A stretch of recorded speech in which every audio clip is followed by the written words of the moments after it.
On September 12, 2001, before the dust had even settled on Ground Zero, the Securities and Exchange Commission opened an investigation into a chilling proposition: that an unknown group of traders with advanced knowledge of the 9/11 plot had made millions betting against the companies involved in the attacks.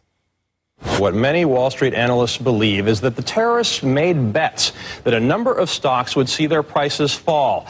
They did so by buying what are called puts. If you bet right, the rewards can be huge.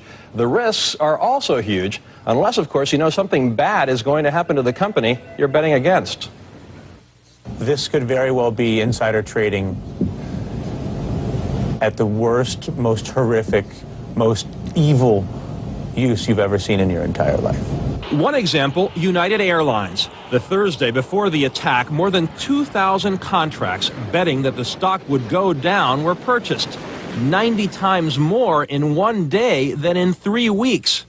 When the markets reopened, United's stock dropped. The price of the contracts soared, and someone may have made a lot of money fast. $180,000 turns into $2.4 million when that plane hits the World Trade Center. It's almost the same story with American Airlines. That's a five-fold increase in the value of what was a $337,000 trade on Monday. All of a sudden becomes what? $1.8 million. And there's much more, including an extraordinarily high number of bets against Morgan Stanley and Marsh & McLennan, two of the World Trade Center's biggest tenants. Could this be a coincidence? This would be one of the most extraordinary coincidences in the history of mankind if it was a coincidence. Although the put options on American and United Airlines are usually cited in reference to the 9/11 insider trading, these trades only represent a fraction of the suspicious trades leading up to the attack. Between August 20th and September 10th, abnormally large spikes in put option activity appeared in trades involving dozens of different companies whose stocks plunged after the attack, including Boeing, Merrill Lynch, JP Morgan, Citigroup, Bank of America, Morgan Stanley, Munich Re, and the AXA Group. Traders weren't just betting against the companies whose stocks dove after 9/11, however.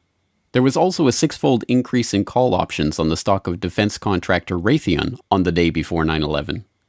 The options allowed the traders to buy Raytheon stock at $25. Within a week of the attack, as the American military began deploying the Raytheon-supplied Tomahawk missiles they would eventually use in the invasion of Afghanistan, the company's share price had shot up 37% to over $34. The SEC weren't the only ones interested in this particular 9/11 money trail either. Investigations into potential insider trading before the attacks were opened by authorities around the globe, from Belgium to France to Germany to Switzerland to Japan.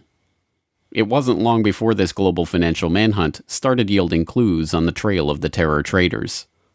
On September 17th, Italian Foreign Minister Antonio Martino, addressing Italian Consob's own investigation into potential 9/11 trading, said, "I think there are terrorist states and organizations behind speculation on the international markets." By September 24th, the Belgian finance minister was confident enough to publicly announce Belgium's strong suspicions that British markets may have been used for transactions. The president of Germany's central bank was the most adamant. "What we found makes us sure that people connected to the terrorists must have been trying to profit from this tragedy." These foreign leaders were not alone in their conviction that insider trading had taken place. University of Chicago finance professor George Constantinides, Columbia University law professor John Coffey, Duke University law professor James Cox, and other academics, as well as well-known options traders like John Najarian, all expressed their belief that investors had traded on advanced knowledge of the attacks. The scale of the SEC investigation was unprecedented, examining over 9.5 million securities transactions, including stocks and options in 103 different companies trading in 7 markets, 32 exchange-traded funds, and stock indices. The probe drew on the assistance of the legal and compliance staff of the 20 largest trading firms and the regulatory authorities in 10 foreign governments. The Commission coordinated its investigation with the FBI, the Department of Justice, and the Department of the Treasury. The results of this investigation? We have not developed any evidence suggesting that those who had advanced knowledge of the September 11th attacks traded on the basis of that information.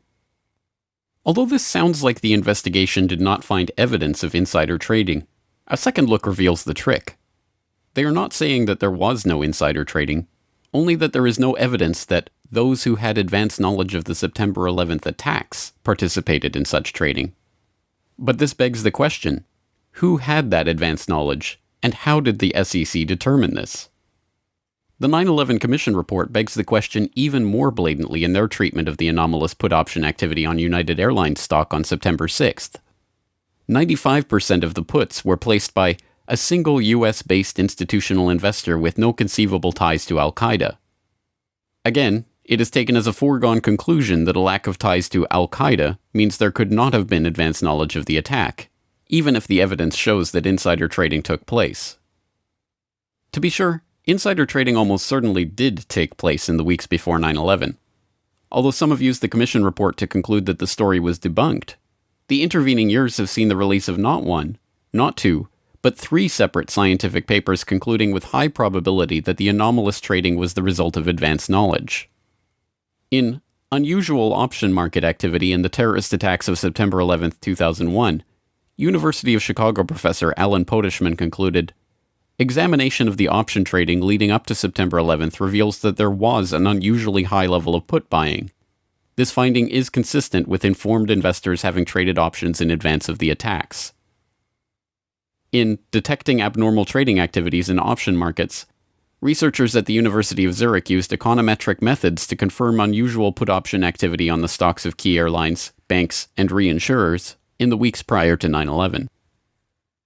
And in Was There Abnormal Trading in the S&P 500 Index Options Prior to the September 11th Attacks, a team of researchers concluded that abnormal activity in the S&P Index Options market around the time of the attack is consistent with insiders anticipating the 9/11 attacks.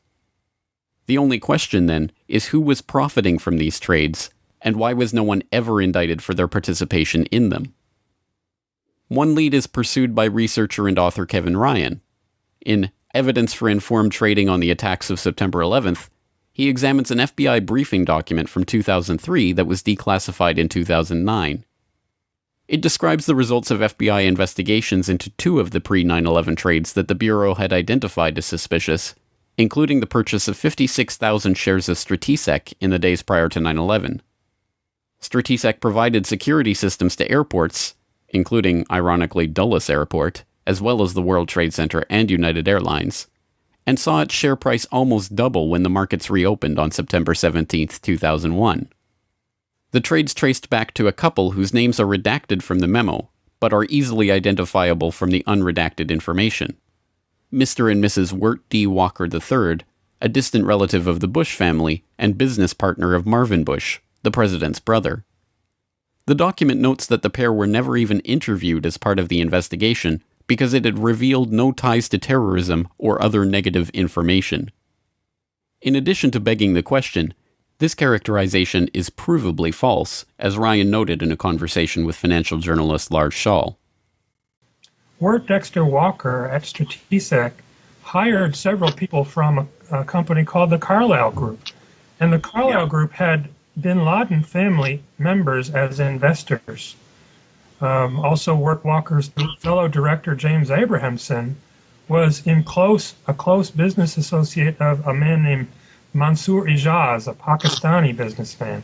And Mansour Ijaz claimed to be able to contact Osama bin Laden on multiple occasions. So there does seem to be some circumstantial evidence indicating that these people were connected to Al-Qaeda, at least to the point where we should investigate. And isn't it true that also some members of the bin Laden family were actually in Washington at a gathering of the Carlyle Group on 9/11? That's true. The Carlyle Group had a meeting at the Ritz-Carlton Hotel in Washington on September 11th, and present there were former President George H.W. Bush, James Baker, and the brother of Osama bin Laden. I believe his name was Salem. I can't recall his exact name. But they were there, investors from the bin Laden family, meeting with Carlyle Group representatives in Washington on September 11th. Was this why the FBI thought better of questioning Walker over his highly profitable purchase of Stratesec shares right before 9/11?